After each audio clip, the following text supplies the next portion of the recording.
పరిశుద్ధుడా, ప్రేమగల తండ్రి, కృపగల దేవా,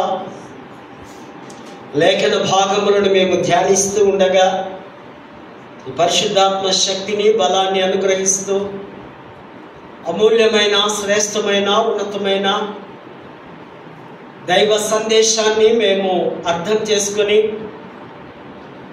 వాక్యపు వెలుగులో మేము ప్రయాణిస్తూ ఆ ప్రయాణంలో మీ స్వరము వినడానికి,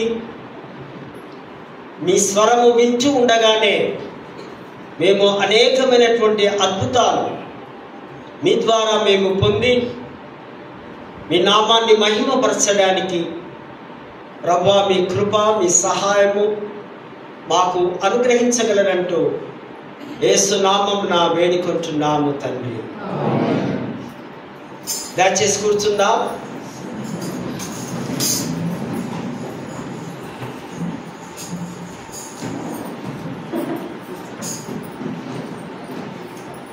దేవుని పరిశుద్ధ నామానికి వందనాలు చెల్లిస్తూ చేరవచ్చినటువంటి పరిశుద్ధ సంఘమంతటి కూడా యేసుక్రీస్తు నామమున ఈ ఉదయకాల శుభములు, దైవాశీస్సులు మీకు తెలియపరుస్తూ ప్రేమతో ఇట్టి ఆరాధనకు మీకు ఆహ్వానాన్ని అందిస్తూ ఉన్నాను.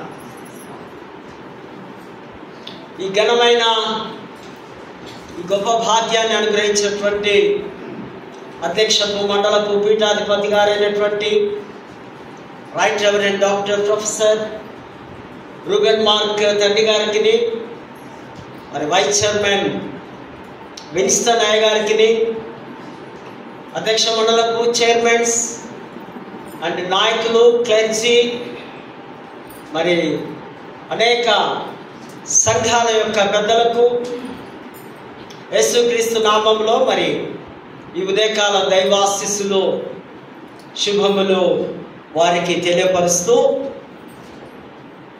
మరి దూర ప్రాంతం నుంచి వీక్షిస్తున్నటువంటి మా స్నేహితులు, కుటుంబ సభ్యులు పేరు పేరున దైవ శుభములు, ఆశీస్సులు నేను తెలియపరుస్తూ ఉంటున్నా. క్రీస్తునందు ప్రేమైనటువంటి వారలారా, మరి దినం చాలా ప్రాముఖ్యమైనటువంటి దైవ అంశం మనకు మన పెద్దలు, మన నాయకులు మనకు అనుగ్రహించి ఉన్నారు. పరస్పర ఆధారితమైన దేవుని సృష్టి, the interdependence in creation, ఆధారపడడం. సృష్టి ఎంతో అందమైనది, ఎంతో మధురమైనది. సృష్టి అంతా కూడా దేవుని మీదనే ఆధారపడి ఉంది.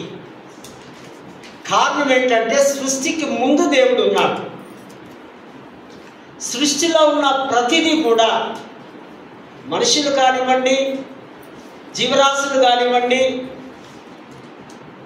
మరి గ్రహాలు కానివ్వండి, అవన్నీ కూడా సృష్టి మీద లేదా దేవుడి మీద, సృష్టిని కలుగజేసిన దేవుని మీదనే ఆధారపడవలసినటువంటి అవసరత ఉంది. ఈ సృష్టిని దేవుడు మానవులకు కలుగజేసి ఉన్నాడు. మానవుడు సృష్టిని అనుభవించాలి, సృష్టి మానవుడి ద్వారా దీవించబడాలి. సృష్టిలో ఉన్న ప్రతిదీ కూడా మన చేతుల్లో పెట్టి, మనకు ప్రతిదీ కూడా సృష్టిలో అన్నీ అవసరమే కనుక మానవుడు సృష్టి మీద కూడా ఆధారపడుతూ ఉంటాడు. ఒక రైతు సృష్టి మీద ఆధారపడుతూ వర్షం కొరకు ఆయన ఎదురు చూస్తూ ఆధారపడతాడు. ఒక చంటి బిడ్డలు తన తల్లిదండ్రుల మీద ఆధారపడ్డారు. వీరంతా కూడా ఒక సైక్లింగ్ లాగా ఒకరి మీద ఒకరు ఆధారపడుతూ ఈ లోకములో ఒక లిమిట్, కొంతకాలము దేవుడు మనను ఉంచి ఉన్నాడు. కనుక ఈ సృష్టి ఎంతో మధురమైనది, అందమైనది సృష్టిని మనము ప్రతిదినం ప్రతి క్షణము అనుభవిస్తూ గడపాలి. కనుక ఈ సృష్టి ఇది దేవుడిదని మనము తప్పనిసరిగా ఒప్పుకోవలసిన అవసరం ఉంది. దేవుని సృష్టి కార్యం లోపం లేనిదిగా ఉంది. మానవునితో ఒక నిబంధన దేవుడు ఏర్పరిచాడు. నేను సృష్టిని అంతా నీకు ఇస్తా, సృష్టిలో ఉన్న ప్రతి దానికి నువ్వు పేర్లు పెట్టి నీవు సృష్టిని ఏలుతావు. నీవు ఒక లీడరుగా, ఒక బాస్గా, ఒక నాయకుడిగా సృష్టి నీ ఆధీనంలో ఉంటుంది అని దేవుడు తన ఇమేజ్లో, తమ పోలికలో, తమ స్వరూపంలో మానవుని కలిగజేసినట్టుగా మనము జెనసిస్లో మనం చూస్తాం. మార్టిన్ లూథర్ గారు అంటారు, లేఖనాలన్నిటికీ సృష్టి కార్యం పునాది. సృష్టే పునాది. సృష్టిలో దేవుడిచ్చిన లేఖనాలకు అది చాలా ఫౌండేషన్గా ఉంది. కనుక సృష్టిని ఆ విధంగా భక్తుడు ఘనపరుస్తూ ఉంటున్నాడు. దేవునికి మానవునికి ఉన్న సంబంధాన్ని తెలిపేదే సృష్టి కార్యం. సృష్టిలో మానవుడు ఉన్నాడు. ఈ మానవుడు దేవుణ్ణి మహిమపరచాలి, ఈ మానవుడు దేవుని ఘనపరచాలి. దానికి ఒక దినం ఉంది. అదే ఆ 4వ ఆజ్ఞ 10 ఆజ్ఞల్లో నిర్గమాకాండంలో మనం చూస్తాం కదా. పరిశుద్ధ దినాన్ని, విశ్రాంతి దినాన్ని నువ్వు తప్పనిసరిగా పాటించాలి. అది నూతన నిబంధనలో మరి పరిశుద్ధ వారము, పునరుద్ధరణైన యేసు లేచిన దినమని, ఆదివారమని ఈ యొక్క పరిశుద్ధ దినాన్ని, అదేమో సబ్బాతు, ఇదేమో హోలీ పరిశుద్ధ వారమును మనము పిలుస్తూ ఉంటున్నాం. కనుక సృష్టిలో తప్పనిసరిగా మానవునికి దేవునికి ఒక అనుభవ సంబంధం ఉంది అని ఇక్కడ భక్తుడు రాస్తూ ఉంటున్నాడు. సృష్టి కార్యం వలన దేవుడు లోకానికి, లోకము మానవుడికి, ప్రభువునికి లోకం, దేవుడికి లోకము, మానవుడు లోబడి ఉండడమే సృష్టి కార్యం. లోకమంతా కూడా, సృష్టి అంతా కూడా దేవుడికి లోబడుతూ ఉంది. తెలుసు మనకు దావీదు కీర్తన 19వ అధ్యాయంలో ఆకాశములు దేవుని మహిమపరుస్తూ ఉన్నాయి. ప్రతి జీవి, ప్రతి పక్షులు, కీటకాలు అన్నీ కూడా మనకు అర్థం కాదు. అదెట్లా అదే విధంగా దేవుని మహిమపరుస్తున్నాయి. వాటి శబ్దాల ద్వారా దేవుణ్ణి స్తుతిస్తూ ఉంటున్నాయి. కనుక సృష్టిలో ఉన్న ప్రతిది కూడా దేవునికి లోబడమే, లోబడి జీవించడమే సృష్టి కార్యము అని లేఖన భాగాల్లో మనము చూస్తూ ఉంటున్నాం. ఈ విధంగా పాల్ తిలక్ అనేటువంటి వేదాంతి అన్న మాటలు, మునుపు లేని దాన్ని ఉనికిలోనికి తేవడమే సృష్టి.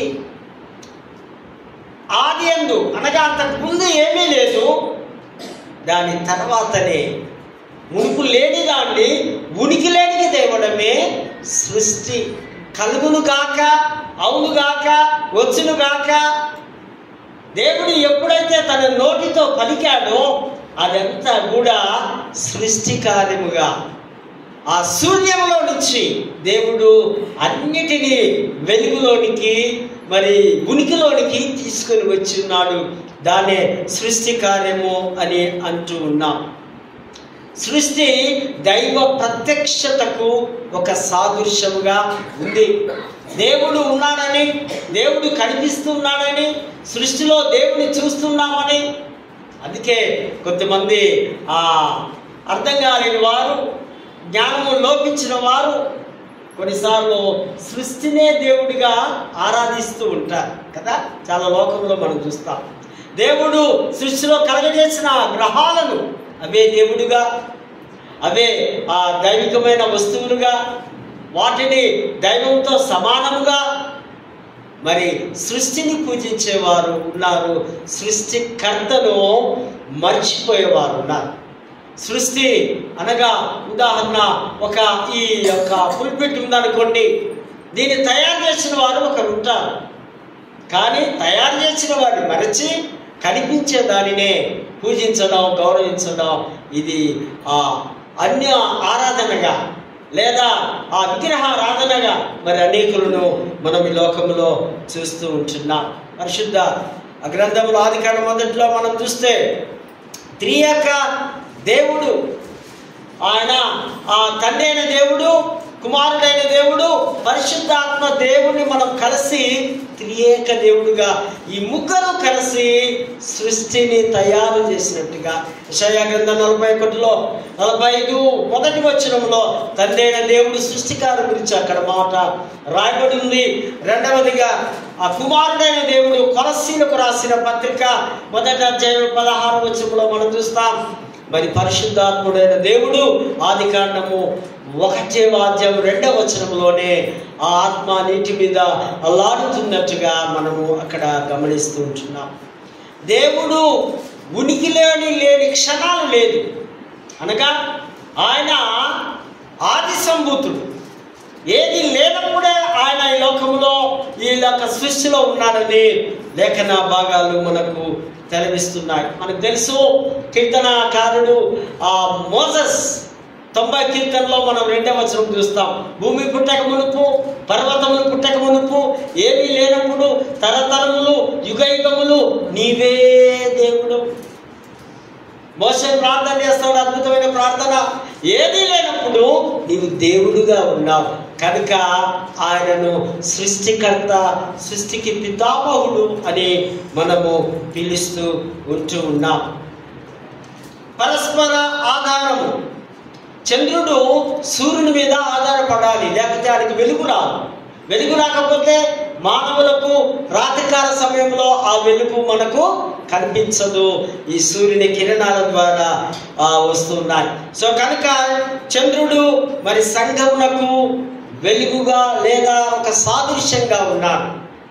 సంఘము చంద్రుడు వెలుగు వలె, వెలుగు సాదృశ్యంగా ఉన్నట్టుగా మనము చూస్తుంటాం. నక్షత్రములు కూడా మనం గమనించే వాటికి అన్నిటికీ ఆ పేర్లు పెట్టే విధానాన్ని మనము చూస్తాం. మత్తయి సువార్త 2వ అధ్యాయం 9-10 వచనంలో ఆ నక్షత్రమును చూసి ఆ జ్ఞానులు బయలుదేరి బాలయేసును సాగిలపడ్డట్టుగా ఆ కొత్త నిబంధన మత్తయి సువార్తలో మనం చూస్తాం. ఆ వెలుగు లేదా నక్షత్రాలు ఆ సృష్టిలో ఒక భాగముగా ఉన్నాయని ఇక్కడ మనము గమనించవలసిన అవసరం ఉంది. కానీ మానవుడు దేవుడి యొక్క స్వరూపంలో సృజింపబడ్డాడు. కానీ మానవుడు పాపము చేసినప్పుడు ఆత్మ అనే పరిశుద్ధ స్థలము అంధకారం అయిపోయింది, అది చీకటి అయిపోయింది. ఆ హృదయం అంతా పాపంతో నింపబడి వెలుగులో నుంచి చీకటిలోనికి ఆయన ప్రయాణించినట్టుగా మనం చూస్తాం. మనుషులలో 3 విధములైనటువంటి 3 రకాలు మనం గమనిస్తాం ఒక మనిషిలోనే. ఒకటి అందులో ప్రకృతి సంబంధి, రెండవది శరీర సంబంధులు, 3 ఆత్మ సంబంధులు. ప్రకృతి సంబంధమైనటువంటి వారు వీరు ప్రభువుని ఎరగని వారు, అనగా ఈ లోక సంబంధులు. వారు రక్షింపబడని వారు. ఎన్నిసార్లు సువార్తని ప్రకటించినా వారు త్రోసివేసేవారు. ఈ లోక సంబంధులుగా, ఈ ప్రకృతి సంబంధులుగా, చీకటి సంబంధులుగా, సైతాను సంబంధులుగా వారు జీవిస్తున్నారు మానవుల్లో ఒక తెగ. రెండవది శరీర సంబంధులు. వీరు రక్షింపబడిన వారే కానీ ఆత్మీయ జీవితము వారిలో లేదు. సువార్తను వింటున్నారు, యేసును ఇష్టపడుతున్నారు, ఒప్పుకుంటున్నారు, కానీ ఆధ్యాత్మికమైనటువంటి ఎదుగుదల లేని మరుగుజ్జుల్లాగా ఉన్నారు. వీరు శరీర కార్యములను జయించలేని వారు, శరీర కార్యములకు లోబడేవారు, శరీర ఆశలకు వారు లొంగిపోయేవారు. వీరిని శరీర సంబంధులు అంటూ ఉన్నాం. మరి మూడవదిగా ఆత్మ సంబంధులు. శరీర క్రియలను, లోకాశలను చంపి ఆత్మ చేత నడిపింపబడేవారు. వారిలో పరిశుద్ధాత్మ దేవుడు ఉండి పరిశుద్ధ కార్యములు చేస్తూ దేవునికి లోబడుతూ జీవించే వారిని ఆత్మ సంబంధులుగా మనం చూస్తాం. మానవునిలో మరొక 3 భాగాలు ఉన్నాయి. శరీరం ఉంది, జీవం ఉంది, ఆత్మ ఉంది. ఇవన్నీ ఏకమై ఉన్నాయి. ఇదే ట్రినిటీ అంటున్నాం, ఇదే త్రిత్వం అంటున్నాం. మనలో ఉన్నటువంటి ఈ ట్రినిటీని గురించి కొన్ని నిమిషములుగా ఆలోచన చేద్దాం. మానవ శరీరమునకు ముఖ్యమైన 5 ద్వారాలు ఉన్నాయి. శరీరానికి 5 ద్వారాలు ఉన్నాయి. మొట్టమొదటిగా ఈ శరీరానికి సంబంధించిన ద్వారం ఏంటంటే దృష్టికి కన్ను ఇంపార్టెంట్. మనం చూడాలంటే కన్ను కావాలి, ఇది మానవ శరీరంలో ఉంది. రెండవదిగా మనం ఏదైనా వాసన చూడాలంటే మృగ్గు కావాలి, ఏదైనా వినగలిగాలంటే చెవులు కావాలి, మరి ఏదైనా రుచి చూడాలంటే నాలుక కావాలి, ఏదైనా తాకాలి అంటే ఆ యొక్క శరీరము భాగాలు అవసరత ఉంది. ఈ విధంగా 5 ద్వారాలు శరీరానికి ఉన్నాయి. మరి అదేవిధంగా జీవముకు ఉన్నటువంటి 5 ద్వారాలు. శరీరము, జీవము, ఆత్మ అనుకున్నాం. శరీరం అయిపోయింది, ఇప్పుడు జీవం గురించి మనం తెలుసుకుందాం. జీవము ద్వారా ఒకటి ఊహించుట, రెండవది మనస్సాక్షి, మూడవది జ్ఞాపక శక్తి, నాలుగవది వివేచన, ఐదవది ప్రేమ. ఇవి ఈ జీవానికి ఉన్నటువంటి యొక్క ద్వారాలు. మరి తర్వాత ఆత్మ కూడా 5 ద్వారాలు ఉన్నాయి. అవి చూద్దాం. నెంబర్ 1 విశ్వాసము, నిరీక్షణ, గౌరవము, ప్రార్థన, పూజ. ఇవి ఆత్మకు సంబంధించిన ద్వారాలు. ఈ ద్వారములు ఒకదానితో ఒకటి సంబంధము కలిగి ఉంది.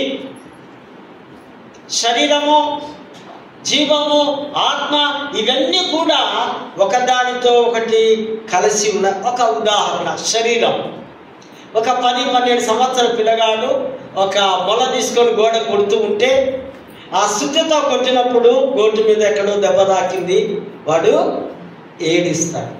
ఇది దేనికి సంబంధించింది? శరీరానికి సంబంధించి. శరీరానికి నొప్పి వచ్చింది, ఇక్కడ రక్తం కారుతుంది, వాడు ఏడుస్తూ బాధపడుతున్నాడు. అదే కొన్ని సంవత్సరాల తర్వాత, 16-17 సంవత్సరాల తర్వాత వాడి చెల్లి చనిపోయింది అనుకుందాం, లేదా వాడి అక్క చనిపోయింది అనుకుందాం. ఇది దేనికి నొప్పి కలిగిస్తుంది? జీవముకు నొప్పి కలిగిస్తుంది. అప్పుడు శరీరానికి ఏమీ బాధ లేదు, కానీ లోపటున్న జీవానికి ఆటోమేటిక్గా ఆ ఏడుపు వస్తుంది. ఏదో నటించే ఏడుపు కాదు, అది ఆ హృదయంలో నుంచి ఉప్పొంగే బాధ. ఇది జీవానికి నొప్పి కలుగుతుంది. నెంబర్ 3 ఆత్మ. ఆత్మ బాధ, నొప్పి ఎలా కలుగుతుందిరా అంటే, ఒక మంచి పాస్టర్ ఉన్నాడు అనుకోండి, చక్కటి ప్రసంగికుడు అనుకోండి, ఆయన రక్షణ, సిలువ, యేసు ప్రభు యొక్క ప్రాణత్యాగము గురించి ఆయన అనర్గళంగా చక్కగా అర్థమయ్యే రీతిలో మాట్లాడుతూ ఉంటే, యవనస్తుడుగా ఉన్నప్పుడు ఆ వాక్యం చేత కదిలింపబడి పశ్చాత్తాపం చెంది, అయ్యో నా కొరకు నా ప్రభు చనిపోయాడని నువ్వు ఏడిస్తూ పశ్చాత్తాపడి నీ పాపం ఒప్పుకుంటే దాని ఆత్మకు నొప్పి కలుగుతుంది, ఆత్మకు బాధ కలుగుతుంది. ఇక్కడ శరీరానికి నొప్పి లేదు, ఇక్కడ జీవానికి నొప్పి లేదు, కానీ ఆత్మలో అయ్యో నేనెంత దౌర్భాగ్యుడను, నేను పాపిని అని ఏడుస్తూ సిలువ వద్దకు వచ్చి నువ్వు పశ్చాత్తాపడడం, ఇది ఆత్మకు సంబంధించిన బాధ అని మనము అర్థం చేసుకోవలసిన అవసరత ఉంది. కేవలం ఇవన్నీ కూడా ప్రభు మీదనే ఆధారపడవలసిన అవసరత ఉందన్నట్టుగా లేఖన భాగాల్లో మనము చూస్తూ ఉంటున్నాం. మనము లేఖన భాగాల్లో మనం గమనించినట్లయితే ఆది కాండం, జెనసిస్, దీని ఆవిర్భావము అంటాం, లేదా ఆరంభము అంటాం, లేదా ప్రారంభము అంటాం, లేదా మొదలు అంటాం. ఇది దీని హీబ్రూ భాషలో బెరషిత్. బెరషిత్ అంటే ఏమీ లేని దాంట్లో నుంచి మొదలైంది. ఈ ఆది కాండంలో మొదటి నుంచి ఈ 11 అధ్యాయాల వరకు చాలా ప్రాముఖ్యమైనటువంటి 4 అంశాలు ఇక్కడ మనం చూస్తాం. నెంబర్ 1 సృష్టి, నెంబర్ 2 పతనము, నెంబర్ 3 జలప్రలయము, నెంబర్ 4 దేశములు. ఈ 11 చాప్టర్స్ వరకు, 1 నుంచి 11 వరకు ఈ జెనసిస్ చాలా ప్రాముఖ్యమైన 50 అధ్యాయాలు తప్పనిసరిగా మనము చదివి అర్థం చేసుకోవాలి. ఎందుకంటే ఆది యందే దేవుడు ఉన్నాడని అక్కడి నుంచే ఇక్కడ దేవుడి యొక్క మాటలు ఇక్కడ మనము గమనిస్తూ ఉంటున్నాం. దేవుడు 7 దినములు 6 దినములంతా సృష్టిని డిజైన్ చేసి 7వ దినమున విశ్రమించినట్టుగా మనము ఇక్కడ ఈ చాప్టర్లో చూస్తుంటున్నాం. అదే సబ్బాతుగా, అదే విశ్రాంతి దినముగా, అది శరీరానికి విశ్రాంతి, మనసుకు విశ్రాంతి, తర్వాత ఆత్మతో దేవునితో కనెక్ట్ కావడం. ఆ యొక్క విశ్రాంతి దినము అంతా కూడా ప్రభుతో, యేసుతో లేదా యెహోవా దేవునితో మన ప్రయాణము కొనసాగించడాన్ని విశ్రాంతి దినముగా ఇక్కడ మనము చూస్తూ ఉంటున్నాం.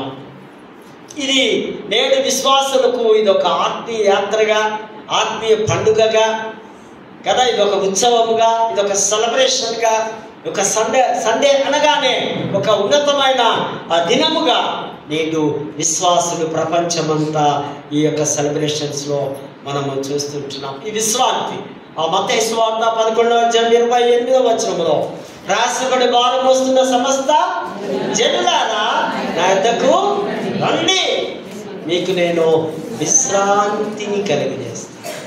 దేవుడి దగ్గరికి వెళితే నిజమైన విశ్రాంతి. ఈ లోకంలో ఎన్ని భారాలు ఉన్నాయి? ఎన్నో భారాలు కదా. పుట్టినప్పటి నుంచి ఈ యొక్క భూగర్భంలో వెళ్ళేంత వరకు రకరకాలైనటువంటి భారాలను మానవుడు మోయవలసిందే. దేవుడు పిలిచినప్పుడు, ఆ శ్రేష్టమైన పిలుపును పొందుకున్నప్పుడు నిత్య విశ్రాంతిలో మనము ప్రవేశిస్తాం. ఆ విశ్రాంతిని నీకు నేను ఇస్తాను, కమ్ టు మీ అని ప్రభువు పిలుస్తున్నాడు. ప్రభు ఆహ్వానాన్ని అక్కడ మనం చూస్తుంటున్నాం. ప్రాణములకు విశ్రాంతి, శరీరానికి విశ్రాంతి, అన్నిటిలో నుంచి మనము విశ్రాంతిని పొందే వారముగా మనం ఉంటాం. 4వ వచనంలో ఇక్కడ దేవుని పేరును మనం చూస్తున్నాం. ఏమంటున్నాడు అక్కడ? యెహోవా, యాహ్వే హీబ్రూ భాషలో అంటాం. యెహోవా అంటే నేను ఉన్నవాడను, నేను అనువాడను, నేను ప్రభువును, నేను ఎప్పుడు నువ్వు పిలిస్తే ఎక్కడ పడితే అక్కడికి నేను నీతో కలిసి నేను ఉంటాను. కనుక ఆయన ఈ 4వ వచనములో ఆయన గొప్పతనాన్ని, ఆయన ప్రభావాన్ని, నేను ఒక ఎలోహింగా, ఒక ప్రభువుగా నేను ఉన్నానని ఆయన యెహోవా అనే నామకరణాన్ని యూదులు అక్కడ రాస్తున్నట్టుగా మనము చూస్తూ ఉంటున్నాం. ఆయన యొక్క గొప్పతనాన్ని చెప్తూ ఉన్నాడు. మరి 7వ వచనంలో చూస్తే నేల మట్టితో నరుని నిర్మించి ఆ బొమ్మలో జీవాత్మను ఊదగా, ఆ జీవము, దేవుని జీవం మనలోకి ఎప్పుడు వచ్చిందో అప్పుడు మనము కదిలించబడ్డాం, అప్పుడు మనము ప్రాణాన్ని పొందుకోవడం. దేవుని యొక్క జీవము మనలో ఉంది కనుక సాక్షాత్తు మనము దేవుని పోలిన వారు. ఈ మాట బాగా జాగ్రత్తగా మనం అందరం అర్థం చేసుకోవాలి.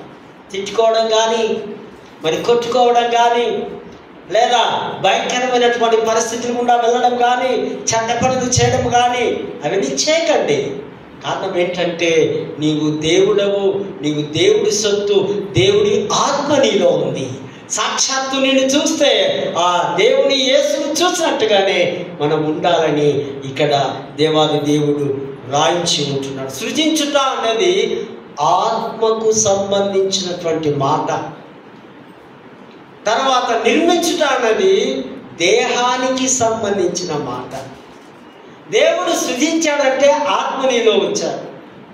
నిర్మించుట అనగా దేహానికి సంబంధించినటువంటి మాటగా ఇక్కడ మనము అర్థం చేసుకోవాలి. కనుక అన్ని జీవరాశుల కంటే మానవ జీవితం ఎంతో శ్రేష్టమైనది, ఎంతో విలువైనది, ఎంతో ఘనమైనదిగా మనము గ్రహించవలసిన అవసరత ఉంది.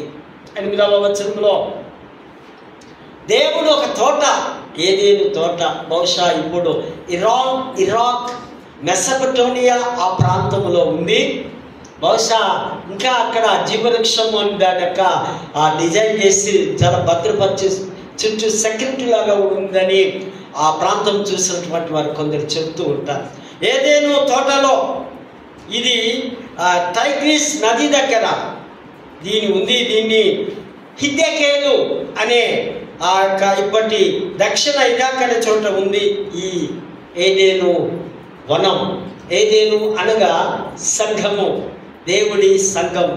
దేవుడి సంఘము మన మధ్యలో ఉంది కనుక ఏదేని తోట, ఆ జీవ వృక్షము మన సంఘములో ఉంది అని మనము సూచనగా అర్థం చేసుకోవాల్సిన అవసరత ఉంది. 9వ వచనంలో జీవవృక్షం ఇది శరీర మరణము లేకుండా చేయడానికి, ఈ లోక సంబంధమైన శారీరక మరణము కలగకుండగా, ఇది నూతన ఆకాశము నూతన భూమికి సాదృశ్యంగా ఇది జీవ వృక్షము. ఈ వృక్షాన్ని, ఈ పండును తింటే ఇక మరణం ఉండదు, మరణము మన దగ్గరికి రాదు, మరణాన్ని మనము రుచి చూడము. అదే ఆత్మీయ మరణము కాకుండా ఈ వృక్షాన్ని మనము తినాలి. శరీర మరణము కానుక తిన అందరికీ వస్తుంది, కానీ ఆత్మీయ మరణం అనే రెండవ మరణము రాకూడదు. ఆత్మ నిరంతరము సజీవంగా ఉండాలి, ఆత్మ నిరంతరము జీవించేదిగా ఉండాలి. శరీరము మాత్రమే మట్టిలో కలిసిపోతుంది. మట్టితో తయారు చేయబడ్డాం, తిరిగి మట్టిలోకే అందరం కూడా వెళ్ళవలసినదిగా ఆ దేవుడి వాక్యము సెలవిస్తుంది. మరి దేవుడు అక్కడ అంటున్నాడు, నీవు ఈ పండు ఒకవేళ తింటే నీవు తిన్న దినమున నీవు నిశ్చయముగా నీవు చచ్చెదవు, మరణిస్తావు. ఆ మరణమే రెండవ మరణం. ఆదాము తిన్నాడు, హవ్వ తిన్నది, వారు కొంతకాలానికి మరణించారు. ఆ మరణం అందరికీ వచ్చింది. ఆ శాపం ప్రపంచమంతా చుట్టుకుంది. నేడు అందరము చనిపోయి అందరము తిరిగి యేసు వలె పునరుద్ధానము చెందాలి. హల్లెలూయా, హల్లెలూయా. విశ్వసించిన విశ్వాసికి మరణము ఎప్పటికీ లేదు, అది దూరమవును గాక. హల్లెలూయా. ఈ 10-14 వచనంలో మనం చూస్తాం, ఈ యొక్క ఏదెను నది 4 శాఖలుగా పారుతూ ఉంది. ఆ నది, ఆ పరిశుద్ధమైన నీరు, ఆ పరిశుద్ధాత్మ శక్తి ద్వారా ఈ నది ఒక ప్రవాహము వలె ఈ 4 పారుతున్నట్టుగా మనము చూస్తున్నాం. ఈ నది పరిశుద్ధాత్మకు గుర్తుగా ఉంది. పరిశుద్ధ దేవునికి, ఒకే ఒక దేవునికి గుర్తుగా ఉందని లేఖన భాగాలు సెలవిస్తున్నాయి. నది పేరు మొదటిగా పిషాను నది. ఇది హవీలా దేశం నందు అంతా పారుతుంది. ఇది ఆధ్యాత్మికమైనటువంటి ఆత్మ ప్రవాహము లేనిచో చెట్లను పోలిన విశ్వాసము వలె ఈ మనుషులు ఎండిపోతారు నీరు లేకపోతే. ఈ పరిశుద్ధాత్మ అనే నీరు ప్రవాహం వస్తే విశ్వాసి ఆ సజీవంగా నీరు నాటబడిన చెట్ల వలె కదా, కాలువ చెట్ల వలె. గ్రామాల్లో వ్యవసాయంలో మనం చూస్తే కాలువలు ఉంటాయి, కాలువల గుండా నీరు ప్రయాణిస్తుంది. ఈ చేనుకి ఇటు, ఆ చేను కట్టు, వారు దాని మధ్యలో పార తీసుకొని, వాటర్ తీసుకొని ఆ మొక్కలకు ఆహారముగా ఇది ప్రవహిస్తూ ఉంది ఈ నది. ఆ దేశంలో బంగారు పండుతూ ఉందట. బంగారు దేనికి గుర్తు? దైవత్వానికి గుర్తు, రాజులకు గుర్తు, అధికారానికి గుర్తు, గౌరవానికి గుర్తు, హోందాతనానికి గుర్తు, ఆ రిచ్నెస్, చాలా ధనికులుగా ఉండడానికి గుర్తు. ఈ బంగారము అక్కడ ఉంది. బంగారంతో పాటు గోళము ఉంది. ఇది పరిమళ సువాసన తైలములాగా. ఇది ఈ గోళము గోపరసం అని కూడా చెప్పబడింది. గోపరసం ఇది ఈ ప్రాంతంలో అరబ్బీ దేశంలో ఒక చెట్ల నుండి వస్తున్నటువంటి జిగురు లేదా ఆ గమ్ములాగా, అదొక ధూప వేసేప్పుడు ఒక సువాసన వలె ఈ గోళము ఉంది ఆ దేశంలో. మరి రెండవదిగా ఆ ప్రాంతంలో గిహాను, ఇది ఒక ఊట, ఇది ఉబుకుతూ ఉంది.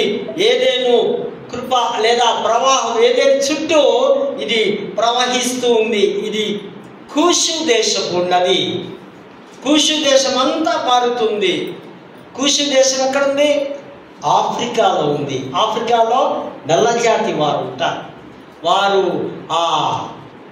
అంతా ఆ ప్రాంతం అంతా ఈ నది పారుతున్నట్టుగా ఐరోపా ఖండంలో ఉంది. అది మనం చూస్తున్నాం. మూడవదిగా హిద్దెకేలు ఈ నది పేరు.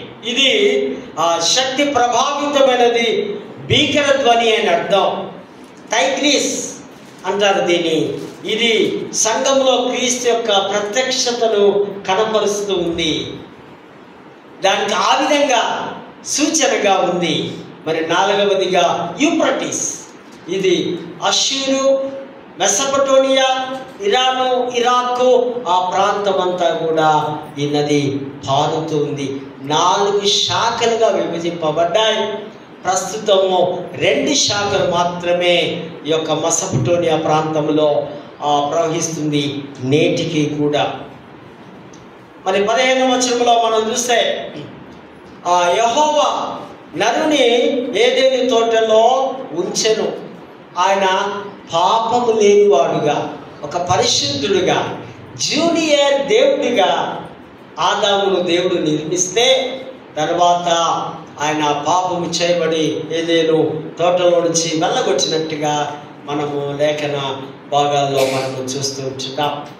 సో తర్వాత పత్రికల పాఠంలో మనం చూస్తే కొలస్సీ పత్రికలో 2వ అధ్యాయంలో మనం గమనిస్తే క్రీస్తుకు చెందని మత సంబంధమైన ఆచార సాంప్రదాయ పద్ధతులు, యూదుల్లో కొందరు చాలా నిష్ఠ కలిగిన వారు, మరికొందరు ఆచారములు సాంప్రదాయాలు కలిగిన వారు. పండుగలు చేయాలి, అమావాస్య దినం చేయాలి, సబ్బాతు కంపల్సరీ. ఈ కొలస్సీ ఈ సంఘం క్రీస్తు శకం అంటే పాత నిబంధన కాలంలో నుంచి నూతన నిబంధనలో ఈ యొక్క సంఘాలు పౌలు కట్టాడు. సో పౌలు వారికి రాస్తూ ఉన్నాడు, మీ సంఘములో అబద్ధ బోధకులు ఉన్నారు, జాగ్రత్త. కొన్నిసార్లు మనం కూడా కొన్ని ఆచారాలు పాటిస్తూ ఉంటాం. ఆచారంలో నుంచి బయటకు రావాలంటే నేను అనుకుంటా ఇంకొక 100 years టైం పడుతుందేమో. ఇంకా 100 సంవత్సరాల తర్వాతనే సంపూర్ణంగా బైబిల్ ఏది చెబితే అదే చేస్తాం. మా సొంత ఆచార పద్ధతులు మేము చెయ్యము అని టైం ఇంకా 100 years మనకు పడుతుంది. బహుశా 2000 years బ్యాక్ పౌలు రాస్తున్నాడు వాళ్ళకి. ఇప్పుడు ఆ యొక్క ప్రాంతంలో మరి బహుశా ఈ యొక్క ఆ సాంప్రదాయాలు ఉన్నాయో లేవో తెలియదు. ఆ యొక్క గల్ఫ్ ఏరియాలో అక్కడ కొలస్సీ పత్రికలో ఇవి మానవనీయులు సంఘములో అబద్ధ బోధకులు రావడం మీరు చూస్తున్నారా? రకరకాలైనటువంటి ఆ రీల్స్లో కూడా నేను అప్పుడప్పుడు చూస్తే ఎవడో ఒకడు కోతేవాడు ఒకట్లాగా వచ్చి ఏదో బ్లాక్ అద్దాలు పెట్టుకొని నేను కోతి పాటలు పాడతా, కోయ పాటలు పాడతా అంటూ రకరకాలుగా మా నాన్న ఎక్కడో ఏదో వాడు పాములు తినేవాడిని, నేను విషము, మా నాన్న మాంత్రికుడు, నేను ప్రభువుని నమ్ముకున్నా అనుకుంటా డ్యాన్సులు, ఎకిరి శాస్త్రాలు, ఆచారాలు. ఇదంతా ఎవరట? అబద్ధ బోధకుడు. సత్యమైన బోధకుడు ఎవరు తెలుసా? కేవలం బైబిల్లో ఉన్న మాటలు బోధించేవాడే, ఏది ఆశించని వాడే, ఏది కోరుకొనని వాడే, కేవలం ప్రభు ఏది చెబితే అది మాట్లాడేవాడు. ఆ ఆకర్షణ, ఆ పద్ధతులు, ఇది నా దగ్గరికి వస్తే అది నీకు నేను ఇది ఇస్తా. రకరకాల మనుషులు మనం చూస్తూ ఉన్నాం కదా. అక్కడికి పోతే నాకేదో అవుతుంది. ఎక్కడికి పోయినా నీ కాళ్ళు నొప్పులు, నీ డబ్బులు తప్ప, వృధా తప్ప ఎక్కడా ఏమీ ఉండదు. నువ్వు చేయవలసింది బైబిల్ మాత్రమే చదువు. బైబిల్ చదివిన వాడే క్రైస్తవుడు. నేను అయ్యగారి ప్రసంగాలు వింటున్నా, బైబిల్ నాకు అక్కర్లేదు అంటే నువ్వు 99% క్రీస్తు అనుచరుడు కావు, క్రీస్తు ఫాలోవర్ కావు. నీకు 1,00,000 పనులున్నా నీకున్న 24 గంటల్లో 10 నిమిషాలైనా ప్రభుతో నువ్వు మాట్లాడాలి. అప్పుడు మాత్రమే దేవుని కృప దీవెనలు నీకు దిగి వస్తాయి. అన్నపానములు, పండుగలు, అమావాస్య దినాలు అని ఆ యూదుల యొక్క హీబ్రూ క్యాలెండర్స్ ఉంటాయి. ఈ ఆచారాలు సాంప్రదాయాలన్నీ పాటించే వారిని పౌలు ఖండిస్తూ ఉన్నాడు. ఆచారాలు కాదు, క్రీస్తుపై మీ మనస్సును పెట్టుకోనండి. క్రీస్తే మీ జీవితానికి ఆధారవంతుడు, ఆయనను మాత్రమే మీరు విశ్వసించాలని ఇక్కడ ఆ పౌలు వారికి రాస్తూ ఉంటున్నారు. 18-19 వచనంలో వారు దేవదూత ఆరాధన, మనుషులకు దేవుడికి మధ్యవర్తి దేవదూత. ఈ దేవదూత ఆరాధనలు చేయాలి. ఆరాధనలు ఎన్ని రకాలు? విగ్రహారాధన, మనుషుల ఆరాధన, దేవదూత ఆరాధన, ధనాపేక్ష ఆరాధన. ధనాన్ని కూడా ఆరాధిస్తాం కదా. పొరపాటున మీరు ఎప్పుడైనా చూడండి, ఆ 100 రూపాయల నోటు కింద పడ్డది అనుకోండి, ఏం చేస్తారు? మన వాళ్ళు కూడా ఇలా తీసి అట్లా అనుకోలేక, ఇదేంటి, దీనేమంటావు? ధనాన్ని ఆరాధించదా కదండి. అర్థమవుతుందా?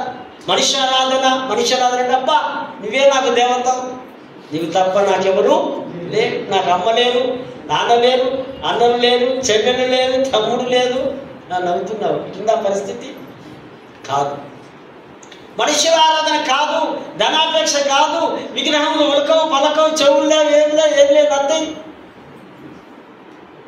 ఆరాధన అంటే నీవు ఆయనతో మిళితమైపోవడం, జీవాధిపతితో, నీ కొరకు ప్రాణం ఇచ్చిన యేసుతో నీవు కలిసి బ్రతకడమే ఆరాధన అంటున్నాడు ఇక్కడ పౌలు.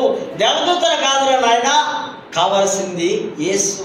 యేసే నీ కొరకు చనిపోయాడు కనుక నీవు ఆయనకే ఆరాధించాలి. మానవుడికి దేవుడికి మధ్యవర్తి ఎవడు? తిమోతిలో మనం రాస్తాడు కదా, నరుడు మధ్యవర్తి యేసుక్రీస్తే, ఆయననే నువ్వు ఆరాధించు. నన్ను చూసిన వాడు నా తండ్రిని చూసినట్లే. త్రూ నా ద్వారానే, వయ నా ద్వారానే నువ్వు పరలోకానికి వెళ్ళాలి. ముందు నన్ను ఆరాధించు. అందుకే మన చివరి ప్రార్థనలు ఎండింగ్లో యేసు నామమున అని ప్రార్థన చేస్తాం కదండి. అది లేకుండా ప్రార్థన క్లోజ్ చేస్తామా? క్లోజ్ చేయడానికి లేదు. యేసు నామమున లేనిది ఈ ప్రార్థన చల్లదు. చెక్ మీద నీ సైన్ లేకపోతే బ్యాంకు ఎట్లా యాక్సెప్ట్ చేయడం?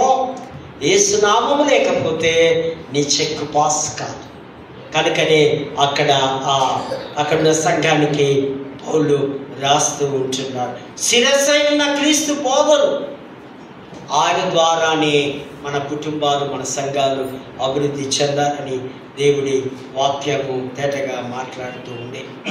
మరి మత్తయి సువార్తలో ఉపమాన పారబుల్స్ అంటారు కదా, ఉపమాన పారబులే, ప్రక్కన పడి ఉండుట తెలుగులో అనువాదించాను.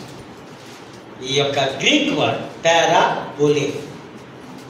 పారాబోలేస్ ఈ ఉపమానాలన్నీ ప్రసంగంలో ఒక ఇంటికి కిటికీ లాంటివి.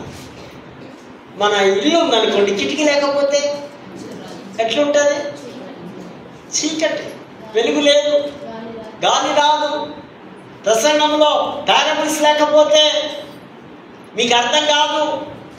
పారబుల్స్ అంటే దేవుని పరలోకంలో ఉన్న ఆధ్యాత్మిక సత్యాలను తీసుకొని ఈ భూలోకంలో ఉన్న వాటికి ఒక కథ రూపకముగా, ఒక సామెత రూపకముగా తెలియపరచడం. దేవుని రాజ్యాన్ని గురించి ప్రభు పారబుల్ చెప్తున్నాడు. ఆయన సముద్ర తీరమున ఒక దోణి మీద కూర్చొని, అనగా తన యొక్క యూదులైనటువంటి ఇంటి వారందరినీ విడిచిపెట్టి దోణి అనే సంఘము ఇక్కడికి వచ్చి వారికి బోధిస్తూ ఉన్నాడు. ఈ న్యూ టెస్టిమెంట్లో 70 పారబుల్స్ ఉన్నాయి. ఈ మత్తయి సువార్తలో యొక్క 15 ఉపమానాలు ఉన్నాయి. ఈ చాప్టర్లో 8 పారబుల్స్ ఉన్నాయి, 8 ఉపమానాలు. అందులో ప్రాముఖ్యమైన ఉపమానం విత్తువాని ఉపమానం. విత్తువాని ఉపమానాన్ని పరలోక రాజ్యానికి ఆయన పోలుస్తూ ఉన్నారు. పరలోక సత్యాలను క్రీస్తు వారికి కళ్ళకు కట్టినట్టుగా అర్థమయ్యే రీతిలో ఆయన, కనుకనే ఆయన ఏమన్నారంటే మంచి బోధకుడు అన్నాడు. ఏమన్నారు ప్రజలు? గొప్ప బోధకుడు కదా. ఎందుకంటే ఆ ప్రజలకు ఆయన ఏం మాట్లాడేది అర్థమవుతుంది. కొద్దిమంది మాట్లాడితే మనకు అర్థము కాదు, కొద్దిమంది పాస్టర్స్ మాట్లాడితే అర్థము కాదు. కారణం వారి బలహీనతలు కావచ్చు, వారి జ్ఞానం లోపం కావచ్చు, సరిగా చదవకపోవచ్చు, లేదా 5-10 నిమిషాల్లో ముగించేయవచ్చు. కానీ ఈయన ఒక మంచి బోధకుడుగా, ఒక మంచి దైవ సంబంధికుడుగా మనము ఇక్కడ చూస్తూ ఉంటున్నాం. ఈ యొక్క పారబుల్లో, యుగములో, యుగాంతరంలో కనిపించే మంచి చెడుల గురించి ప్రభు మాట్లాడుతున్నాడు. ఈ లోకంలో సువార్తను ఎలా ప్రకటించాలో యేసు 3 సత్యాలను బోధిస్తున్నాడు. సువార్త ప్రకటించే టాలెంట్ ఒకసారి ఎక్కడో నేను చూశాను, చెప్తా, గుర్తుకొచ్చింది. చాలా సంవత్సరాల కిందట ఒక పెద్ద మనిషి, ఒక 70 సంవత్సరాలు ఉంటాడేమో, ఆ కళ్ళజోడు పెట్టుకొని, 70 years అంటే ఇది కంపల్సరీ కదా. ఒక ట్రైన్లో ఆయన సువార్త చెప్తూ ఉన్నాడు. కంపార్ట్మెంట్లో రిజర్వేషన్ అంటే మొదటి నుంచి 10-12 బోగిస్లో ఒకే దాటి వెళ్ళచ్చు రూట్ ఉంటుంది. ఇట్లా పోవడం, ఇట్లా రావటం. ఆయన ఒకటే చెప్తున్నాడు, యేసు సజీవుడు, ఆయన మనందరి కొరకు ప్రాణం పెట్టాడు, ఆయన చనిపోయి తిరిగి లేచున్నాడు, ఆయనను మాత్రమే మీరు విశ్వసించండి, నమ్మండి, ఆయన పరలోకానికి వెళతాడు. హల్లెలూయా హల్లెలూయా అనుకుంటూ ఆయన అటు ఇటు తిరుగుతున్నాడు. ఇదే ప్రసంగం, వేరే రెఫరెన్స్లు కానీ వేరే మాటలు కానీ ఏం లేదు. ఆయన సజీవుడు, ఆయన దేవుడు, ఆయన సృష్టికర్త. ఒక 40 years ఒక ఉమెన్ ఒక వార్నింగ్ ఇచ్చింది, పెద్ద మనిషి, మర్యాదగా నువ్వు బంద్ చేయి, ఈ ఏరియాకు, ఈ భోగికి నువ్వు రావద్దు, నీ సువార్త, నీ యేసు, నీ దేవుడి గురించి ఇక్కడ ఏం చెప్పద్దు, నడు అని బాగా తిట్టింది. ఏమనలేదు, వెళ్ళి మళ్ళీ అదే అరిగిపోయిన రికార్డ్ లాగా అవే మళ్ళీ చెప్పుకుంటూ వస్తుంటే, ఈసారి దగ్గరికి వచ్చి నీకు చెప్తే వినపడం లేదా అని గల్ల పట్టుకుని నూకేసింది. ఈసారి మళ్ళీ వస్తే చూడేం చేస్తా. నవ్వి ఆ పెద్ద మనిషి వెళ్ళిపోయాడు. మళ్ళీ ఇక్కడి నుంచి అక్కడి దాకా ఒక 10 నిమిషాల టైం పెట్టి మళ్ళీ ఆయన వచ్చినాడు. ఈసారి ఆమె ఏం మాట్లాడలేడు. దగ్గరికి వెళ్ళి గల్ల పట్టుకొని చెప్పు తీసుకొని, ఈ చెప్ప, ఆ చెప్ప, ఆ చెప్ప, ఈ చెప్ప బాగా కొట్టింది. కానీ ఆయన ఏమీ అనలేదు. కానీ తర్వాత వెళ్ళిపోయి మళ్ళీ సువార్త ప్రకటిస్తూ ఉంటే, ఈసారి ఏం చేయడానికో మరి లేచింది. అప్పుడు ఆమె కుమారుడు లేచి అన్నాడట, మమ్మీ అమ్మ ఆయనను ఏమి చేయకు, ఆయనను ఆ యేసే ఇక్కడికి పంపించిన అనగానే ఇందులో ఆశ్చర్యం ఏం లేదు కదా మనకైతే. ఆమె ఆ మాట వెంటనే అని ఏడ్చి కాళ్ళ మీద పడిపోయి, కారణం ఏంటంటే ఆ పిల్లవాడు మూగవాడికి దేవుడు నోరిచ్చినాడు. హల్లెలూయా. ఇది జరిగిన సత్యం. ఎప్పుడో ఒకప్పుడు యేసు మాటల్లో ఆ శక్తి ఉంది. ఎక్కడో నువ్వు మూగవాడవుతే, నువ్వు గుడ్డివాడవుతే, నీ చెవిటివాడవుతే, యేసు నామాన్ని జపిస్తే నీకు స్వస్థత, ఆరోగ్యం వస్తుంది. ఆయన మాటల్లో శక్తి ఉంది. బోధకుడి పరివర్తన ఫలభరితమైన జీవితం. నీ బోధకుడు, నీ గురువులు, నీ సేవకులు, వారి జీవితం ఆ క్లారిటీగా తెరిచిన పుస్తకంలాగా ఉండాలి. ఆయన యందు మీకు గౌరవం ఉండాలి. ఆయన యందు సంఘానికి విశ్వాసం ఉండాలి, ఒక నమ్మకం ఉండాలి. ఆయన మాటల ద్వారా, ఆయన చూపుల ద్వారా, ఆయన లైఫ్ స్టైల్ ద్వారా, ఆయన ప్రవర్తన ద్వారా. అంతే తప్ప మరి బోధకుడు సరి ఒకవేళ లేకపోతే, చాలామంది ఈ దినాల్లో చూస్తూ ఉన్నాం కదా, చాలామంది బోధకులు రకరకాలైనటువంటి వాళ్ళు ఉన్నారు. వారి కొరకు మీరు ప్రార్థన చేయండి తప్ప వారిని వెంబడించకండి. వారితో వారికి మీ యొక్క పైకము కానీ లేకపోతే మరొకటి స్నేహాలు కానీ పెంచుకోకండి. కారణం ఏంటంటే మీ శత్రువుల కొరకు లేదా మారు మనసు లేని వారి కొరకు ప్రార్థనే చేయండి అని బైబిల్ చెబుతూ ఉంది. ఒకటి, ఈ సువార్తకు మిశ్రమ స్పందన ఉంది. కొంతమంది వింటారు, మరి కొంతమందికి అర్థము కాదు. ఎంత చెప్పినా అర్థం కాలేని హృదయం, దాన్ని అంటున్నాం కొండ అంటున్నాం, బండ అంటున్నాం, మొండి అంటున్నాం. అర్థం చేసుకోవడానికి ప్రయత్నము చేయాలి. కొంతమంది సత్యాన్ని విశ్వసిస్తారు, కానీ కొంతకాలం అయిన తర్వాత వారు ఆ విశ్వాసంలో నుంచి వారు తొలగిపోతారు. విశ్వాసములు జీవితకాలం అంతా మన విశ్వాసముతో ప్రభు కొరకు ముందుకు కొనసాగి, ఇక్కడ ఒక 4 నెలల గురించి ప్రభు మాట్లాడుతూ ఉంటున్నాడు. మంచి ముండ్ల పొద, మరి మంచి నేల, మరొకటి త్రోవ ప్రక్కన పడినటువంటి నేలను గురించి దేవుని ఒక వాక్యము సెలవిస్తబడిన ఉపమానం. త్రోవ పక్కబడిన విత్తనాలంటే ఆ పక్షులు వచ్చి ఆ విత్తనాలను ఉరిగి వేస్తాయి. విత్తేవాడు యేసు. విత్తనం అంటే సువార్త, విత్తనం అంటే రక్షణ. భూమి చెడ్డ భూమి లేదా ఫలభరితం కాని భూమి. భూమి అంటే మానవ హృదయం, భూమి అంటే లోకం.